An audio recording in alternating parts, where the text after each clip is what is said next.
Good morning, Facebook.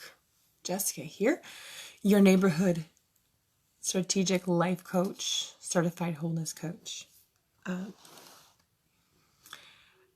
My topic today was control and surrender.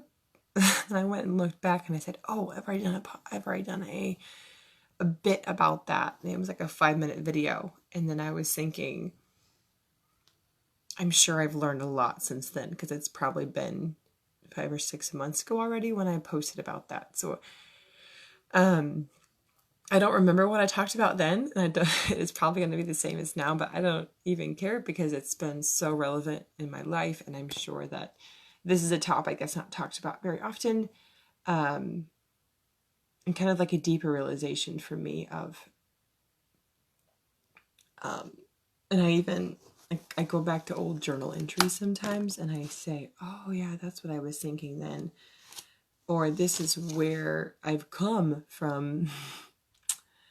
Anyway, so I've been having a lot of deep struggles with just the kids lately, and struggling with a nap time mindset that I can wrap my head around and be okay with, and like feeling super powerless around, I would say, nap time in general. I feel very powerless about getting, for very young minds, on the same track as mine, which, is, hey, mommy needs to rest, mommy needs to work, whatever it is, you need to be in your bed.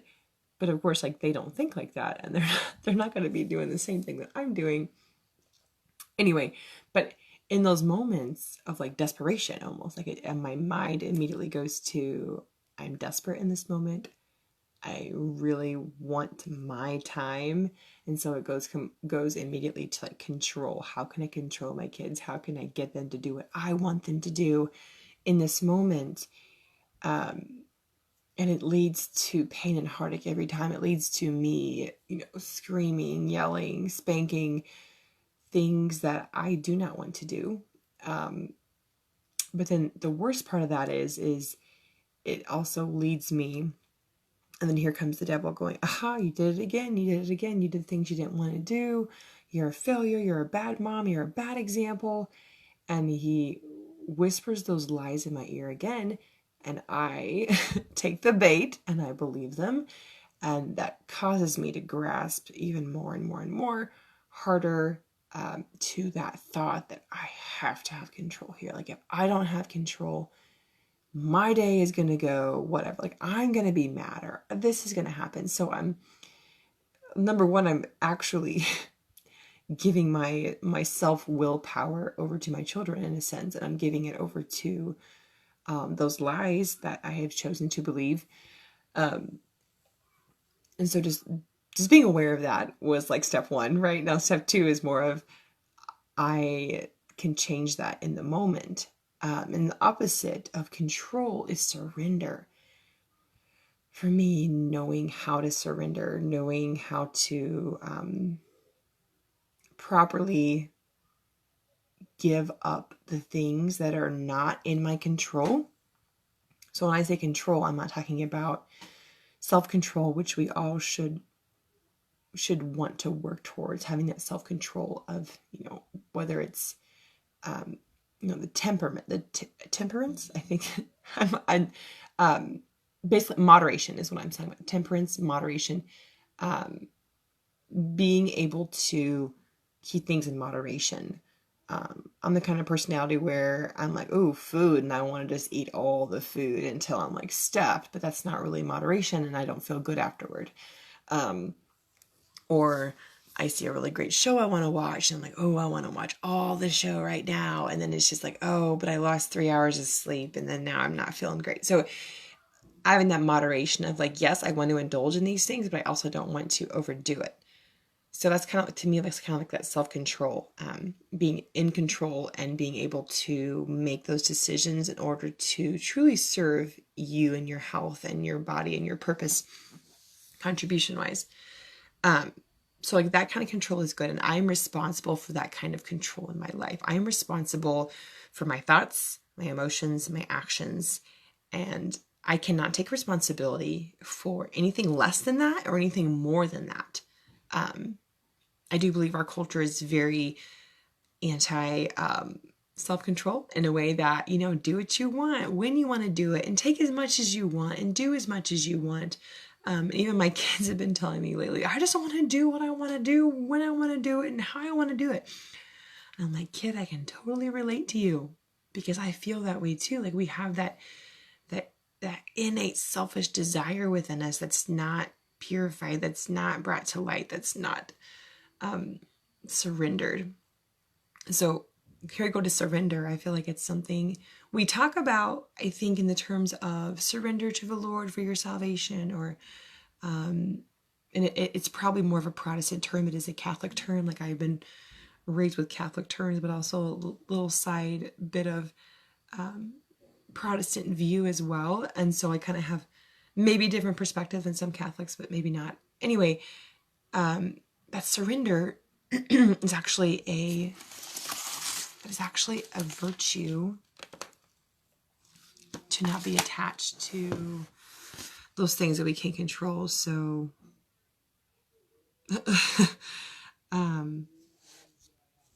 yeah, it's definitely I let myself fret over the bits and the details.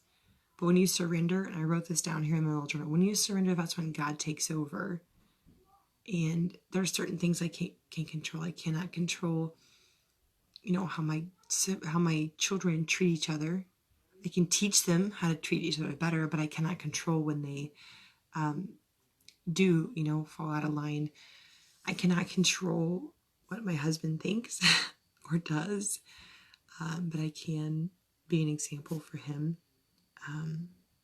And so again, like knowing where my responsibility lies. So it's kind of a thing about responsibility too. Like, where's my responsibility, and where do I not need to take more control over, and where do I need to let go? I've also heard too, where it's like sometimes we try to control others by offering help or offering advice, but a lot of times they don't want that advice. We don't want that thing. I think that's why I try to do the lives, because I'm like, okay, it's here. If you want to listen to it, great. If you don't want to listen to it, that's totally fine. You don't have to take anything what I say as truth or heart, but you can if you want. I'm speaking from a place of, I want to teach you the truth, and I want to teach you the truth to the best of my ability. But I cannot control how you respond to this, and I cannot control how you're going to take it and apply it to your life. If you do, like that's totally your choice.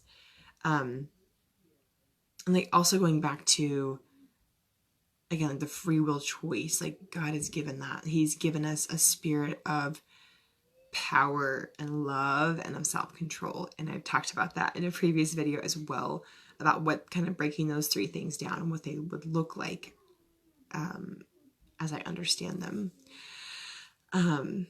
But yeah, just like being, I think there's another thing about surrender too, of like being so aware of the fact that God is bigger than anything that we can do, any problem, any crazy Facebook post that's out there, which there's a lot right now, which makes for a lot of good conversation, hopefully, and not a bunch of criticism, but conversation is good.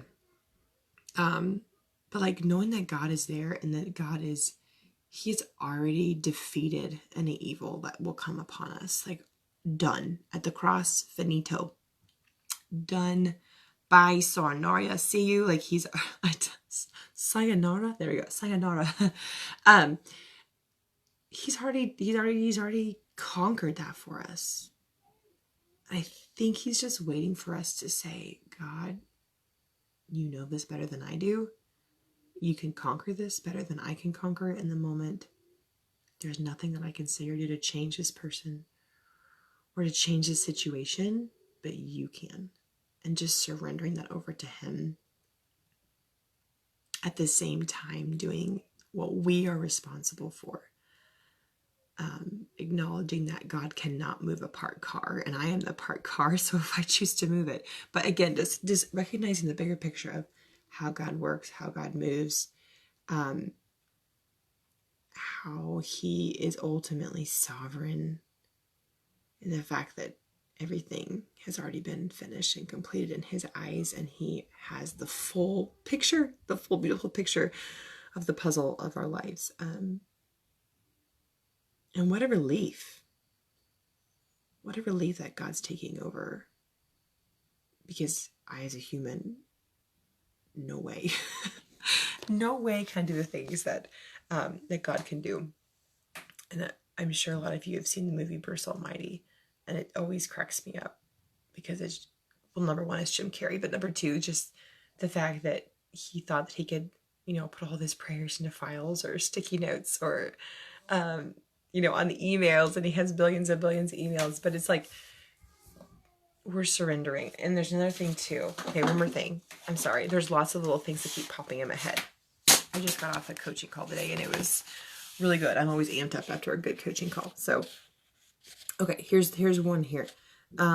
It's a portion of a quote from Fulton Sheen, but he says, "Whoever thinks only of loving and serving God says prayers of abandonment to God's will, and this is the prayer of the saints."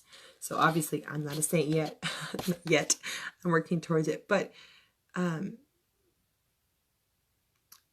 we can say prayers for ourselves, which I've done a lot of, like prayers of petition, like, God, why me? Why have you done this to me? Help me. And I think those are important to reach out to God, and saying prayers for each other that are called intercession, which are also important because we're called to pray for one another. But I think when it comes down to the nitty gritty of surrender, I want to say prayers of abandonment. My go-to is always, Jesus, I surrender myself to you, take care of everything. Or, Jesus, I surrender the situation to you, take care of everything. And just, again, having that awareness of what is my responsibility in this and what is God's responsibility, or how does God fit into that? Surrender is the most freeing thing, the most freeing prayer I can ever imagine to help me day to day. And I think Catholics joke too. It's like, have you been, and Protestants ask, have you been saved? And then my response always wants to be, yes, Jesus saves me every single day when I ask him to, again and again and again. He saved me at the cross. He saves me when I accepted him to be the Lord, and he saves me every single day, every single moment, every single hour of every single day that I ask him to. So I'm ready to sign off now, and just push the button, bud. Hold it down. Okay. Signing off. Have a wonderful weekend, a wonderful day. Reach out if anything stuck out to you. And comment. I'd love to have a conversation. See ya.